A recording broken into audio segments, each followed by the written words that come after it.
സാഗർ മാത്രമല്ല, മക്കൾ 3 പേരും എന്റെ കൂടെ തന്നെ നിൽക്കും. അതിന് സംശയമില്ല. ഇപ്പോ ആവശ്യം ആ രക്തക്കറയുടെ സംശയം പിള്ളേരുടെ മനസ്സിൽ കയറി കൂടാതിരിക്കുക എന്നുള്ളതാ. അതെ, അതന്നെയാ ആവശ്യം. സുധാമണി മക്കളോട് ഈ കാര്യങ്ങൾ പറഞ്ഞിട്ടുണ്ടെങ്കിൽ ഉറപ്പായും പിള്ളേർ ഏട്ടനോട് ഈ വിവരങ്ങൾ ചോദിക്കാൻ വരും. ആ സമയം അവരുടെ മനസ്സിൽ നിന്ന് പൂർണ്ണമായി ഈ സംശയം മാറ്റാൻ എന്ത് ചെയ്യണമെന്ന് നമ്മൾ ആലോചിക്കണം.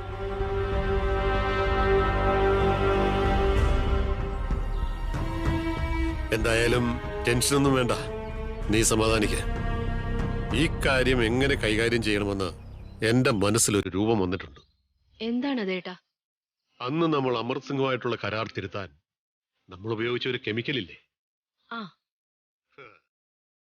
അത് ദേ എന്റെ ഈ കയ്യിൽ പുരട്ടും. കെമിക്കൽ പുരട്ടി കൈകൊണ്ടോ തുണി കൊണ്ടോ എവിടെ തൊട്ടാലും അവിടുത്തെ പാടും കറയും എഴുത്തും രേഖയും എല്ലാം മാഞ്ഞു പോകുമല്ലോ. അങ്ങനെ മായച്ചല്ലേ അന്ന് കരാറിൽ നമ്മുടേതായ രീതിയിൽ കാര്യങ്ങളൊക്കെ എഴുതി പിടിപ്പിച്ചില്ലേ? അങ്ങനെ ഒരു മായ്ക്കൽ ഇന്ന് ഞാനും നടത്തും. അതോടെ പിള്ളേരുടെ മനസ്സിൽ നിന്ന് സംശയം മാഞ്ഞു. എന്തായാലും ഓഫീസിൽ പോയി ഞാനതൊന്ന് എടുത്തോണ്ട് വരട്ടെ. ഏട്ടാ, ഒരു മിനിറ്റ് നിക്കണേ.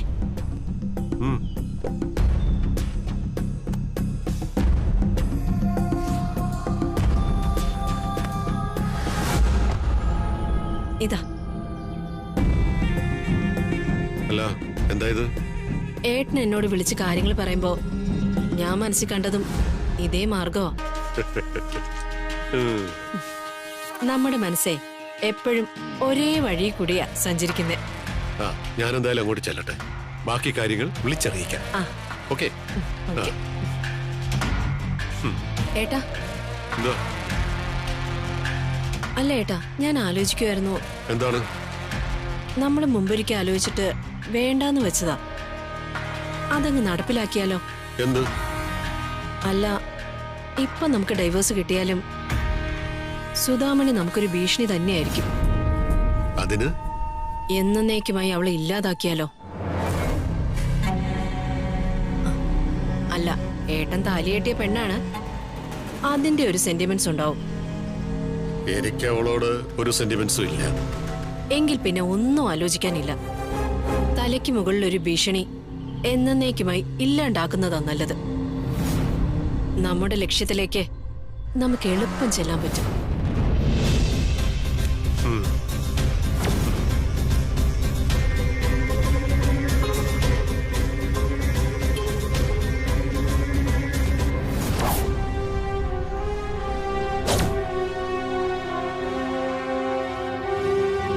ഇയാൾ ഇത്രയും വലിയ കുഴപ്പക്കാരനാണെന്ന് ഞാൻ അറിഞ്ഞിരുന്നില്ല. ഈ താലി വലിച്ച് പൊട്ടിച്ചെറിയാനാ എനിക്ക് തോന്നുന്നത്. ഞാൻ എന്ത് ദ്രോഹം ചെയ്തിട്ടാ എന്നോട് ഇതൊക്കെ ചെയ്യുന്നേ? എന്നും സ്നേഹിക്കാൻ മാത്രമല്ലേ ഞാൻ ശ്രമിച്ചിട്ടുള്ളൂ. എന്നെ വഴിയിൽ ഉപേക്ഷിച്ചു പോയപ്പോഴും ഈ താലി ഞാൻ ഇവിടെ തന്നെ സൂക്ഷിച്ചു. എന്നെ സ്വന്തമാക്കിയ ആൾ കെട്ടിയ താലി, ഞാൻ സ്വന്തമാക്കിയ ആൾ കെട്ടിയ താലി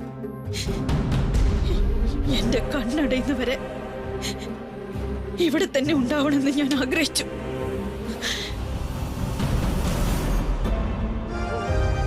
എന്റെ ജീവിതം അലങ്കോലമാക്കിയിട്ട് പോയ ആള് തിരിച്ചു വന്നപ്പോ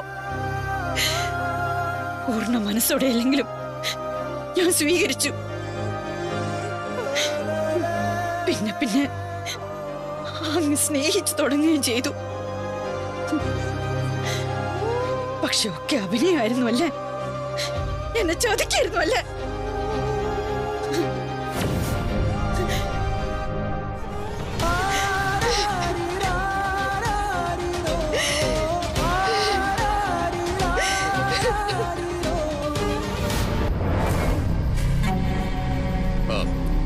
വളരെ സൂക്ഷിച്ച് കൃത്യതയോടെ ഓപ്പറേറ്റ് ചെയ്യേണ്ട കൊട്ടേഷൻ. നിനക്ക് ഒറ്റ വീട് കോളനി അറിയാലോ? അറിയാം സാർ. 19 കുടുംബം ഒന്നിച്ച് താമസിക്കുന്ന കോളനിയാണ്. അപ്പോ അതിൻ്റെതായ റിസ്ക് ഉണ്ട്, അത് ഓർമ്മ വേണം. പിന്നെ ഗ്രൗണ്ട് ഫ്ലോറിലെ ബ്ലോക്കിലാണ് ആള് താമസിക്കുന്നത്. ഇതൊന്നും വേണ്ട, ഇവരെ എനിക്കറിയാലോ. എന്നാലും എന്റെ ഒരു ഉറപ്പിനാ. പിന്നെ എന്റെ ഭാര്യ ആയതുകൊണ്ട് പരാതിയെക്കുറിച്ചൊന്നും ചിന്തിക്കുകയേ വേണ്ട. ഈ മരണത്തിൽ ഒരു അന്വേഷണമോ പരാതിയോ ഒന്നും ഉണ്ടാവില്ല. ഇനിയിപ്പോ മക്കളാങ്ങാനും പരാതിപ്പെട്ടാലോ? അവരൊക്കെ എന്റെ കൂടെ ഞാനായിരിക്കും നിയന്ത്രിക്കുന്നത്. വീടിന്റെ പുറകുവശത്തൊരു വാതിലുണ്ട്, അതുവഴി അകത്ത് കയറാം. അടുക്കളയിലായിരിക്കണം അവൾ കിടക്കുന്നത്, അവിടെ തന്നെ ഇട്ട് തീർക്കണം. കയ്യിലും കഴുത്തിലുമുള്ള ആഭരണങ്ങൾ പൊട്ടിച്ചെടുക്കണം. അപ്പോൾ മോഷണത്തിന് വേണ്ടിയിട്ടുള്ള കൊലപാതകമായി തീരും. കോളനി വാതിലെത്തിയാൽ എന്നെ വിളിക്കണം. ഞാൻ പറയും പോലെ ചെയ്താൽ മതി. അഡ്വാൻസ്. Okay sir. പടാ.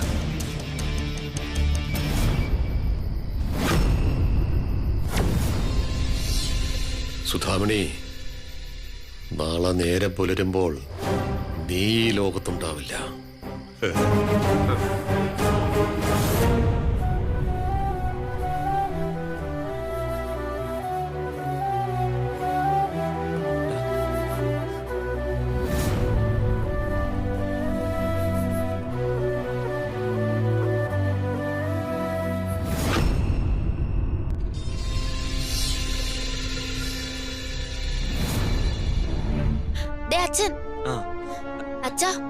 അച്ഛൻ എവിടെ പോയിരുന്നു? അസുഖമായിരിക്കുമ്പോ പുറത്തൊന്നും പോരുന്നത് പറഞ്ഞിട്ടില്ല അച്ഛാ. അതുപോലെ ഇവിടെ ഇരുന്നപ്പോ അച്ഛൻ എന്തോ ഒരു വീർപ്പുമുട്ടൽ പോലെ തോന്നി. അതുകൊണ്ട് ഒന്ന് പുറത്തിറങ്ങിയിട്ട് വരാന്ന് കരുതി. അച്ഛാ, ഒരു കാര്യം, അച്ഛന് വിഷമം തോന്നരുത്. ജീവിതം ഇനി കുറച്ചു നാൾ കൂടി. അങ്ങനെയുള്ള ഒരാളിന് എന്ത് വിഷമം തോന്നാനാ? അച്ഛന്റെ ചോരയിൽ നിങ്ങൾക്കും സംശയമുണ്ടല്ലേ? അയ്യോ അച്ഛാ, അങ്ങനെയല്ല. നിങ്ങൾ എന്തിനാ വിഷമിക്കുന്നത്? മനസ്സിലുള്ളത് തുറന്ന് ചോദിക്കണം. എന്റെ മുന്നിലെ ചോരക്കറ എങ്ങനെ പെട്ടെന്ന് മാഞ്ഞു, അതല്ലേ സംശയം? ഞാൻ സുധയുടെ കാല് പിടിച്ച് പറഞ്ഞതാ ഇതിലേക്ക് നിങ്ങളെ വലിച്ചിഴക്കരുതെന്ന്. ഞാൻ അവളോട് കാര്യങ്ങൾ പറഞ്ഞതാണ്. പക്ഷേ അതച്ഛാ, മുണ്ടിലെ പാട് അതെന്റെ അസുഖത്തിന്റെ പ്രത്യേകതയാ മോളെ. എന്റെ രക്തം പച്ചവെള്ളം പോലെയാ. നിങ്ങൾക്കത് പറഞ്ഞാൽ മനസ്സിലാവില്ല. അച്ഛനത് കാണിച്ചു തരാം.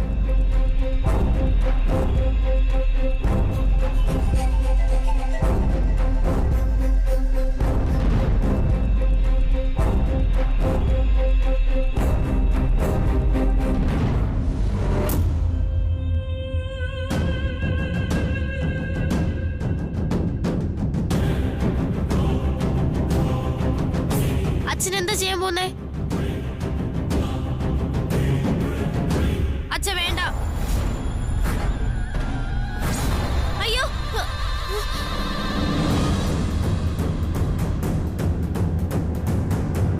അച്ഛ, അച്ഛ എന്തീ കാണിക്കുന്നേ?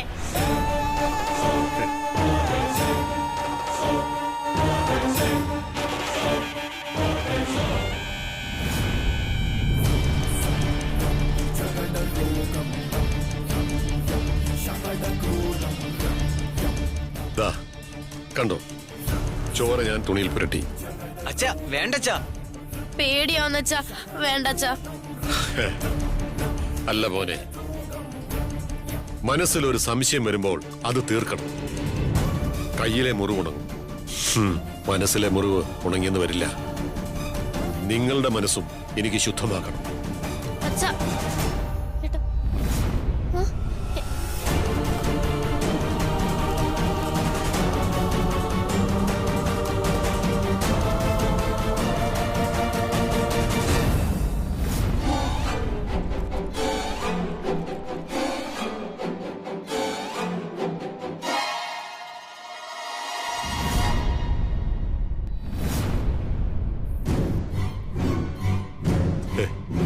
എവിടെ ചോരപ്പാട്? എവിടെ?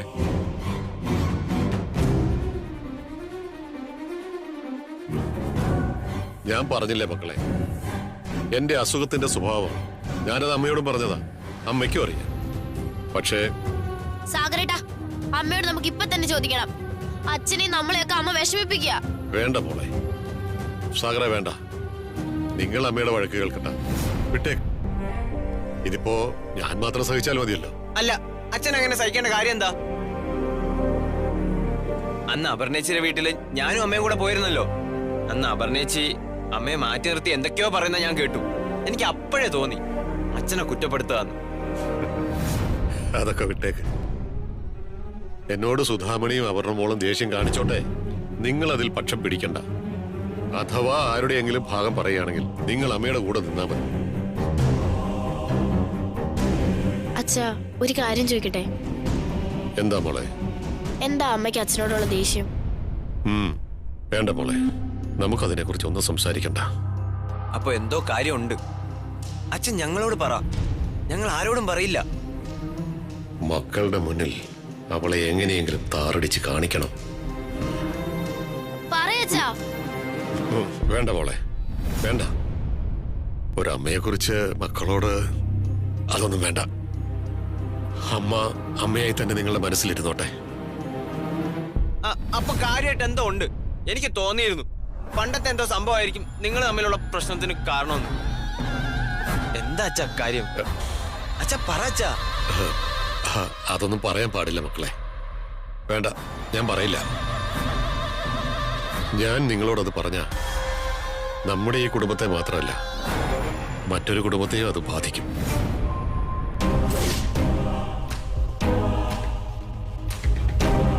കൂടുതൽ ചോദിക്കരുത്. ഇങ്ങനെ ഒരു വിഷയം ഒരിക്കലും മക്കളോട് പറയേണ്ടതല്ല. അത് പാടില്ല. മനുഷ്യരല്ലേ, തെറ്റുപറ്റിപ്പോവും. വിവാഹശേഷവും തെറ്റുപറ്റുന്നത് ഇപ്പോൾ സാധാരണയാ. ഞാൻ ക്ഷമിച്ചു. പക്ഷേ ഇനി ഞാനതൊക്കെ അറിഞ്ഞതിന്റെ അല്ല. വേണ്ട, അതൊന്നും വേണ്ട.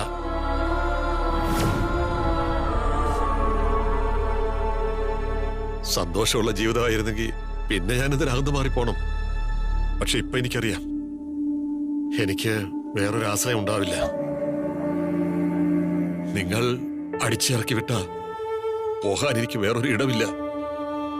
അതുകൊണ്ട് ആട്ടും തുപ്പും സഹിച്ച് കിടക്കുക നിവർത്തിയുള്ളൂ.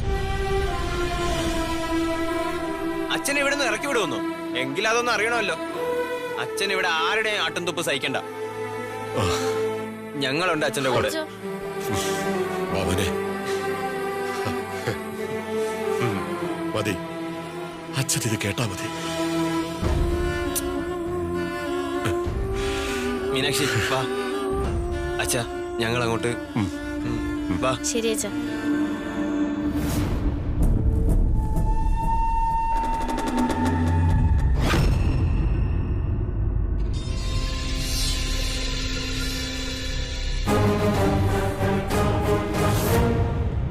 സാഗരേട്ടാ, എന്താടി? എനിക്കാകെ പേടിയാവുന്നു. നമ്മുടെ വീട്ടിൽ എന്തൊക്കെയോ നടക്കാൻ പോകുന്ന പോലെ തോന്നുന്നു. എന്നാലും അമ്മയ്ക്ക് അച്ഛനെ ഒഴിവാക്കണമെങ്കിൽ അങ്ങ് വിട്ടേക്കണം. ഡിവോഴ്സ് വാങ്ങാലോ. രണ്ടുപേരും കോടതിയിൽ ഫയൽ ചെയ്താ പോരെ. അല്ലാതെ അച്ഛനെതിരെ ഓരോരോ ആരോപണങ്ങൾ. അമ്മയുടെ വാക്ക് കേട്ട് അച്ഛനോട് ചോദിക്കാൻ പോവണ്ടായിരുന്നു. പാവം അച്ഛൻ. അച്ഛന്റെ ഭാഗത്ത് തെറ്റില്ലെന്ന് അറിയിക്കാൻ കൈ വരെ മുറിച്ച് കാണിച്ചു. എന്തായാലും അമ്മയോട് നമ്മൾ ഇത് അറിഞ്ഞ ഭാവം കാണിക്കണ്ട. അറിഞ്ഞ ഭാവം കാണിക്കണ്ടെന്നോ? അമ്മയോട് ഒക്കെ നേരിട്ട് ചോദിക്കണം. നമ്മളമ്മ മണ്ടന്മാരാക്കി കളഞ്ഞു. അതെന്തായാലും ചോദിക്കണം. വേണ്ടേട്ടാ, നമുക്കിത് വിട്ടേക്കാം. ഞാൻ എന്തായാലും വിടാൻ ഭാവിച്ചിട്ടില്ല. ചോദിച്ചിട്ടേ അടങ്ങും. നീ വാ. ഏട്ടാ,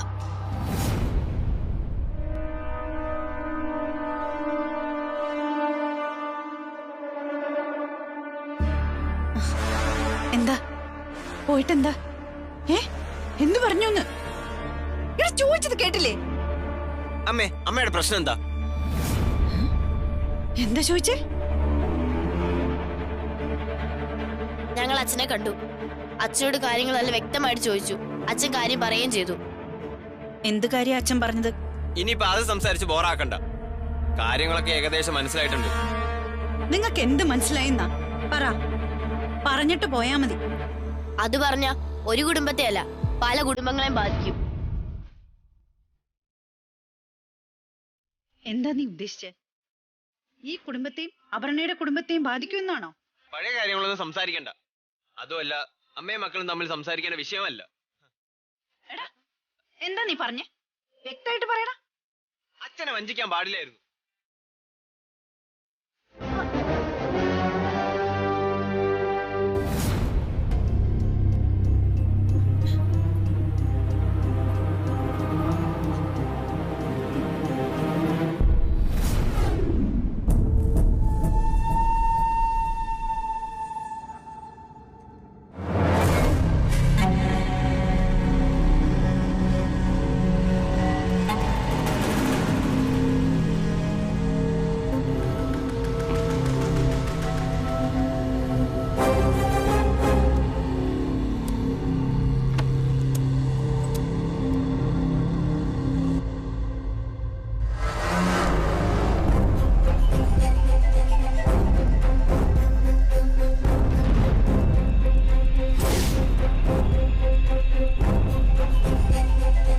തെളിവിന് വേണ്ടി വീഡിയോ എടുക്കണമെന്നല്ലേ പറഞ്ഞത്?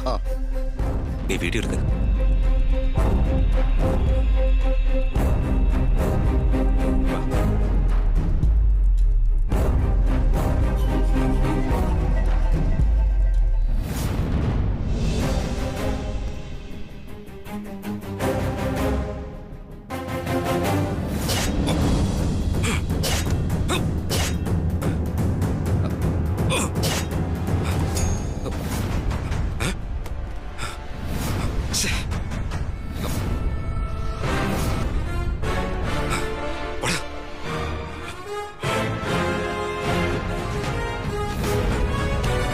ഹലോ.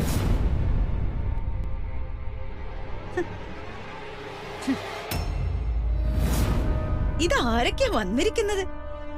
ചേച്ചി അന്വേഷിച്ച് വന്നതായിരിക്കും അല്ലേ? യോ ഇരിക്കേ, ഇരിക്കേ.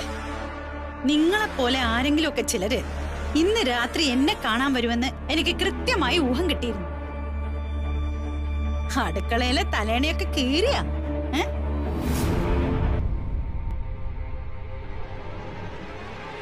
അതെ അതെ. വിട്ടേക്ക്.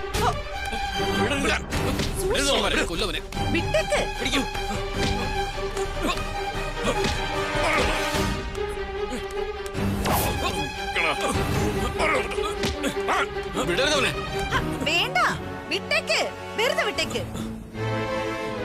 സുധേ, നമുക്ക് പോലീസിനെ വിളിച്ചാലോ? ഒന്നും വേണ്ട, അറിയിച്ചിട്ടൊന്നും കാര്യമില്ല. അതെ, പോലീസിൽ നല്ല പിടിപാടുള്ളവരാ ഇവരെ അയച്ചേക്കുന്നത്. അല്ലെങ്കിൽ പിന്നെ ഇങ്ങനെ പരസ്യമായിട്ട് കൊല്ലാൻ വരുമോ? എന്നാലും നമുക്കിത് പോലീസിൽ അറിയിക്കണം, അല്ലെങ്കിൽ MLA കണ്ടൊരു പരാതി കൊടുക്കണം. ഒന്നും വേണ്ട, എന്നെ കൊല്ലാൻ ഒരാൾ തീരുമാനിച്ചിട്ടുണ്ടായിരിക്കും. പക്ഷേ എനിക്കങ്ങനെ ചാവാൻ പറ്റില്ലല്ലോ. ഞങ്ങൾ സുധയെ സമ്മതിച്ചിരിക്കുന്നു.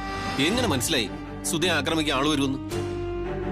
രാത്രി ഒരു തല്ലുണ്ടായേക്കും, വീട്ടിൽ വരണമെന്നൊക്കെ പറഞ്ഞപ്പോ കുടുംബവഴക്കാണെന്ന് കരുതി. ചേച്ചി പറഞ്ഞാൽ മതി, നമുക്ക് എന്ത് വേണേലും ചെയ്യും. വേണ്ട പ്രമോദേ, എന്തായാലും ഞാൻ വിളിച്ചപ്പോ സഹായിക്കാൻ നിങ്ങൾ വന്നല്ലോ, അതിന് നന്ദിയുണ്ട്. ഇനിയും ചേച്ചി വിളിച്ചാ ഞങ്ങൾ ഒറ്റ മിനിറ്റിലെത്തും. എനിക്കറിയണം ഇതിന്റെ പിന്നിൽ ആരാണെന്ന്. സുധ പറഞ്ഞാ മതി, ബാക്കി ഞങ്ങൾ നോക്കിക്കോളാം. വേണ്ട സുഹൃട്ടാ, നിങ്ങൾ ഇനി പൊയ്ക്കോ. ചോദിക്കേണ്ടവരോട് ഞാൻ ചോദിക്കാം. ശരി, വാ പോയിക്കാം.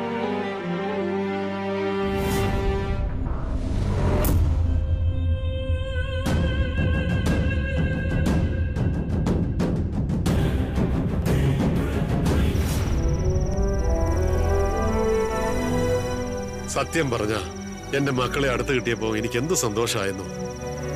നിങ്ങൾക്കിന്ന് എന്റെ കൂടെ കിടക്കാം. അയ്യോ അച്ഛാ, ബാലോട്ടൻ വീട്ടിലില്ല. അമ്മ ഒറ്റയ്ക്ക്. എനിക്ക് കൂട്ട് വേണ്ട. അവൾ ചത്തില്ലേ? അമ്മ. അമ്മയോ? ആര്? ഞാനോ?